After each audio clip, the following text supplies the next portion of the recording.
Attention, le CAV English Show n'est pas là pour accuser les profs d'anglais de ne pas savoir enseigner l'anglais à leurs élèves. Le CAV English Show n'est pas là aussi pour accuser les élèves de négliger leurs cours d'anglais en classe. Dans les minutes qui suivent, nous allons plutôt réconcilier les professeurs d'anglais et leurs élèves. Hello everyone, welcome to CAV English Show.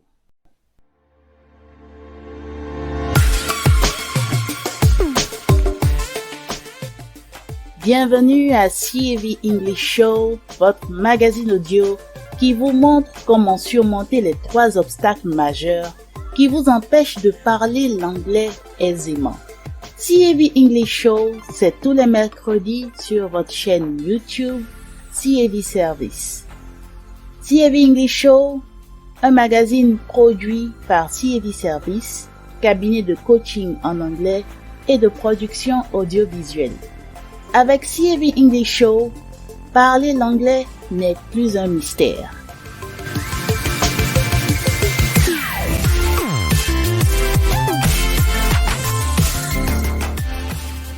Présentation: Eliane Dakbogan, coach d'anglais et productrice audiovisuelle à CAV Service.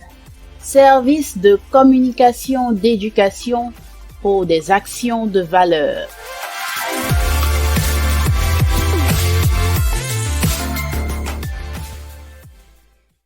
Comment enseigner naturellement l'anglais en classe?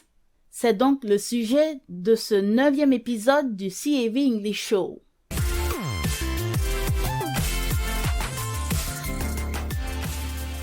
L'élève n'a pas le choix de vouloir apprendre l'anglais ou pas. C'est une matière au programme à l'école secondaire. D'ailleurs, on fait bien comprendre à l'élève que l'anglais lui sera beaucoup utile et bénéfique dans sa carrière professionnelle. Puisqu'une langue comme l'anglais est si importante dans la réussite professionnelle des élèves en général, on compte alors sur les professeurs d'anglais pour que les élèves sachent effectivement s'exprimer en anglais à la fin de leurs études secondaires qui durent au moins 7 ans. L'anglais est certes une matière au programme scolaire, mais ce n'est pas une matière comme les autres. C'est une langue. Alors, chers professeurs d'anglais, de quoi avez-vous besoin pour réussir votre mission dans les heures de cours que vous avez à passer avec vos élèves en classe? Vous avez besoin essentiellement d'une chose, les apports compréhensibles. Le collégien qui commence à apprendre l'anglais en classe de 6e ne sait pas du tout parler l'anglais. Même s'il a environ 12 ans et qu'il sait déjà parler aisément le français et lire et écrire en français, en tant que professeur d'anglais, vous devez le considérer comme étant un bébé qui commence à acquérir l'anglais. Le petit enfant a la capacité de parler aisément parce qu'il a reçu des tonnes et des tonnes d'apports compréhensibles. Les apports compréhensibles, c'est tout le mécanisme mis en place naturellement par les parents de l'enfant et son entourage pour que l'enfant comprenne la langue naturellement, sans liste de mots à bosser, sans cours de grammaire, ni interrogation écrite ou devoir. Et c'est ainsi que l'enfant parvient à comprendre les autres et à se faire comprendre par les autres dans la langue qu'ils utilisent en commun. Tout cela s'est fait basé sur la communication orale au départ.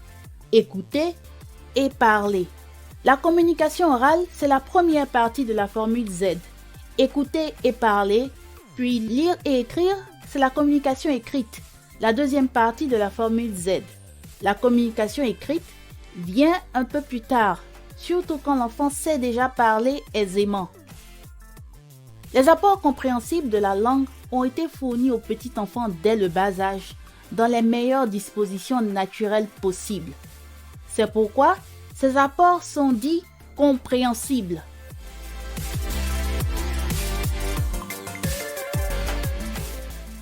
Il faut 3 critères pour que les apports compréhensibles soient fournis dans les meilleures dispositions. 1. Une longue période de temps. 2. Un environnement sonore et imagé. Et 3. La concentration de l'élève sur le message véhiculé par les sons et les images perçues. Dans ces 3 critères, un seul est du ressort du professeur, c'est l'environnement. Les 2 autres critères, le temps et la concentration, sont du ressort des élèves.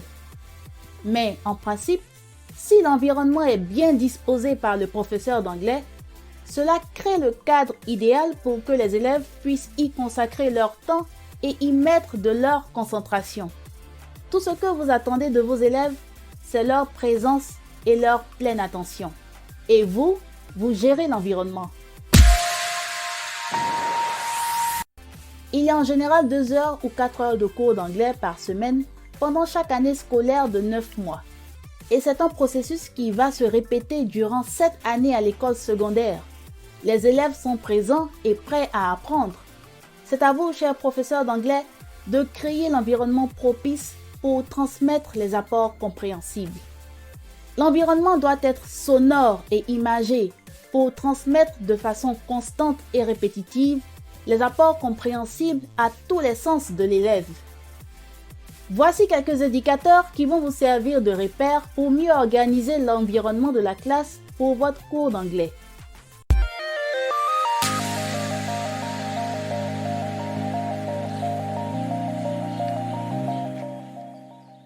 Le premier indicateur pour un professeur d'anglais, c'est le nombre de mots anglais à faire acquérir à ses élèves pour parler aisément. Voici quelques chiffres donnés par les experts en linguistique. La langue anglaise compte environ 1 million de mots. Un anglophone natif, adulte, d'environ une vingtaine d'années, comptabilise autour de 20 000 mots anglais dans sa banque de mots. 3 000 mots anglais couvrent 97% de tout ce que l'on va rencontrer dans la vie quotidienne et dans le travail. C'est ce qu'a précisé notre expert psychologue et linguiste Chris Lonsdale dans l'épisode 7 du CAV English Show. Et au terme de 7 années d'études secondaires, c'est environ ce total de mots auquel on peut s'attendre dans la banque de mots d'un lycéen après le bac.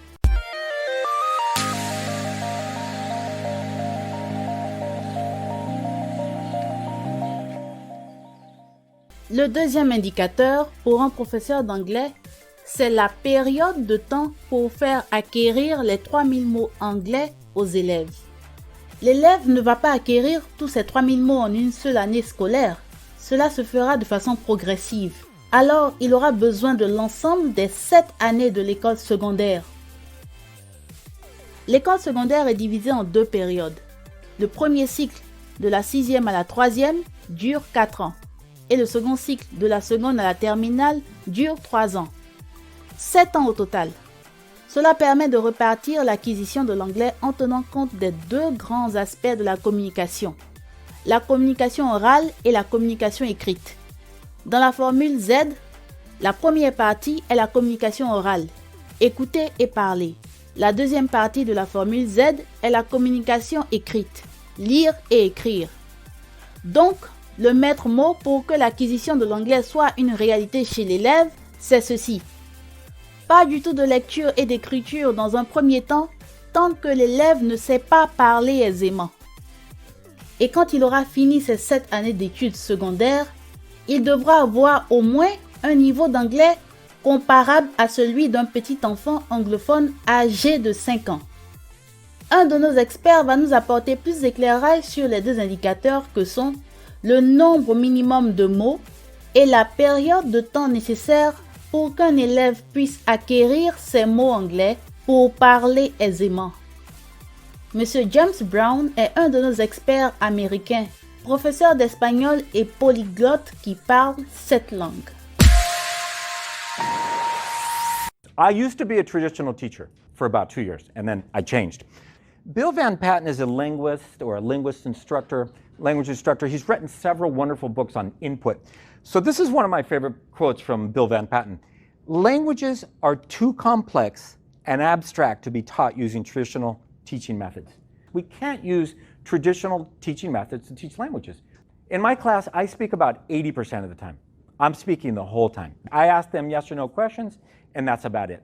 I ask them questions that weren't 1-word answers, 2-word answers, and that's about it.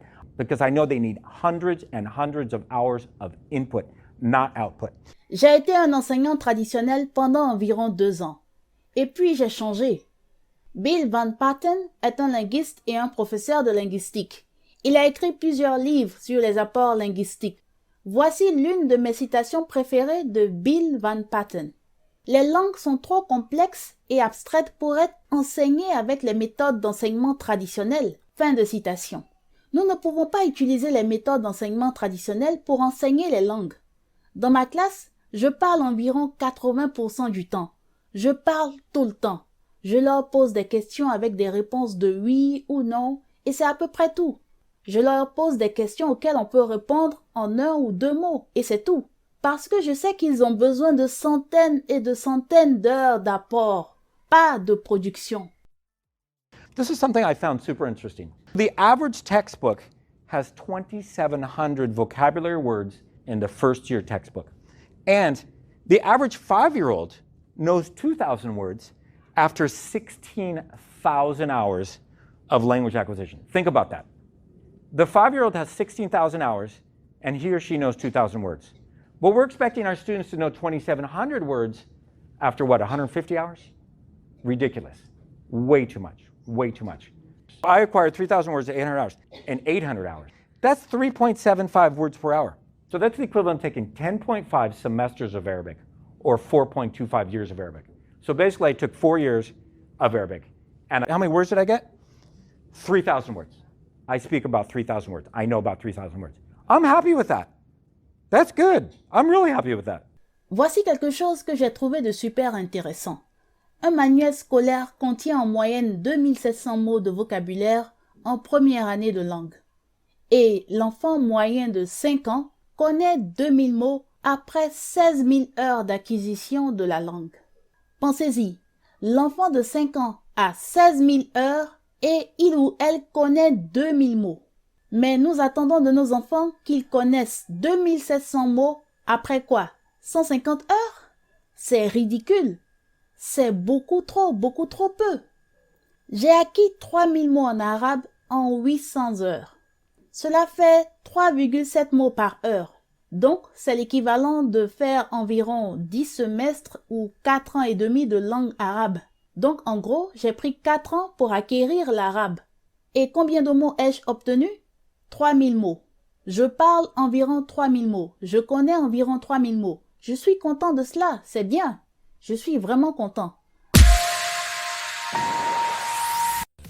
Mais est-ce que le collégien a forcément besoin de 16 000 heures d'apport compréhensible en anglais pour acquérir 2000 mots? Le collégien sait déjà parler aisément une première langue, le français en l'occurrence. C'est un facteur très important. De ce fait, le processus pour qu'il parvienne à parler l'anglais aisément sera un peu plus rapide que le processus pour parler sa première langue. Pourquoi? Parce que le cerveau a déjà développé le schéma pour acquérir une première langue, à savoir le français. Donc, il peut reproduire le même schéma pour acquérir l'anglais. En plus, le français et l'anglais sont 2 langues de la même famille qui ont beaucoup de points en commun. Puisque l'acquisition de l'anglais commence par l'oral, ça tombe bien. Le premier cycle qui dure 4 ans sera consacré exclusivement à la communication orale. Ce qui revient à dire que jusqu'à la classe de 3e, les collégiens vont acquérir par exemple les 2000 premiers mots anglais comme un enfant anglophone de 5 ans. Le second cycle, quant à lui, introduira la communication écrite et permettra à l'élève d'acquérir 1000 nouveaux mots anglais tout en poursuivant la communication orale. 2000 mots anglais acquis en 4 ans plus 1000 mots anglais acquis en 3 ans, ça fait un total de 3000 mots acquis au bout de 7 ans passés à l'école secondaire. Nous avons là les 3000 mots pour couvrir 97% des besoins de la vie quotidienne et la vie professionnelle en anglais.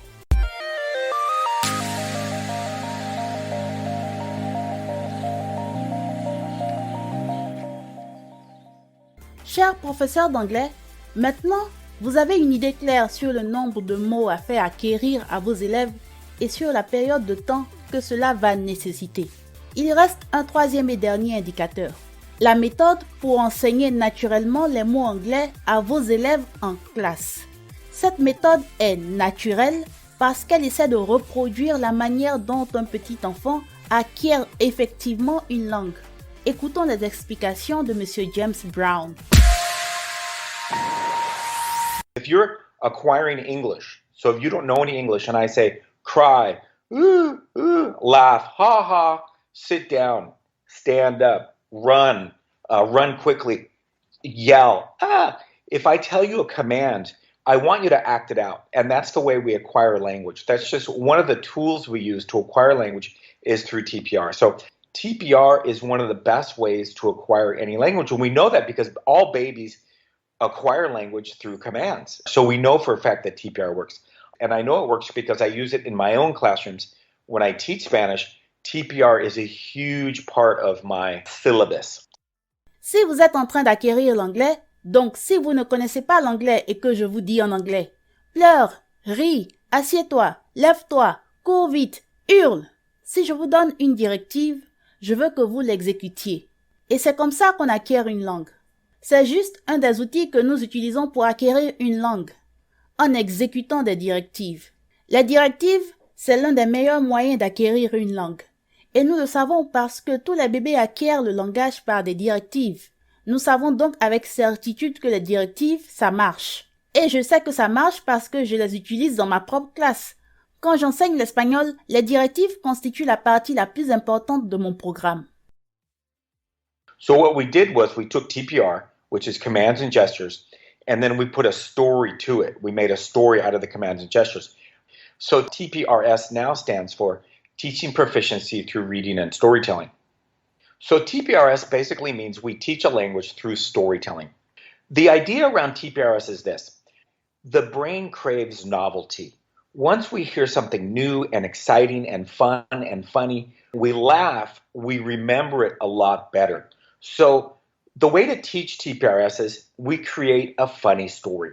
We take students from our class, we have them act out the story, and we tell this story. The story lasts for about, let's say 15 minutes. But we're constantly recycling the story. So we're using the most important words in any language. And I'm repeating the same verbs over and over. Donc, nous avons pris les directives qui sont constituées de mouvements et de gestes et nous y avons ajouté une histoire. Nous avons créé une histoire à partir des mouvements et des gestes. Ainsi, nous avons l'acronyme TPRS, l'aptitude à enseigner à l'aide de la lecture et des histoires. L'idée du TPRS est la suivante. Nous savons que le cerveau a besoin de nouveautés. Lorsque nous entendons quelque chose de nouveau, d'excitant, d'amusant et de drôle, nous rions, nous nous en souvenons beaucoup mieux. Donc, la façon d'enseigner le TPRS est que nous créons une histoire drôle. Nous prenons des élèves de notre classe, nous leur faisons jouer l'histoire. Et nous racontons l'histoire. L'histoire dure environ, disons 15 minutes. Mais nous recyclons constamment l'histoire. Donc, on utilise les mots les plus importants de toutes les langues. C'est une histoire folle et drôle. Et je répète les mêmes verbes encore et encore. I'm trying to use the vocabulary as many times as I can. My goal is to use the most difficult vocabulary around 40 or 50 times. And we do it by recycling, going back. So a lot of times I'll only say the word, 5 or 10 times. But that's okay because tomorrow or the next day, we're going to go over the story again. And we're going to get another 10 repetitions of the same vocabulary words. It doesn't come naturally to everybody. It takes a bit of practice, but try it because it's fun and it's funny. The most important thing about TPRS is it's funny. And when it's funny, we remember the vocabulary a lot better. J'essaie d'utiliser le vocabulaire autant de fois que possible. Mon but est d'utiliser le vocabulaire le plus difficile environ 40 ou 50 fois. Et nous le faisons en recyclant, en revenant en arrière. Donc, souvent, je dis le mot, disons, 5 ou 10 fois.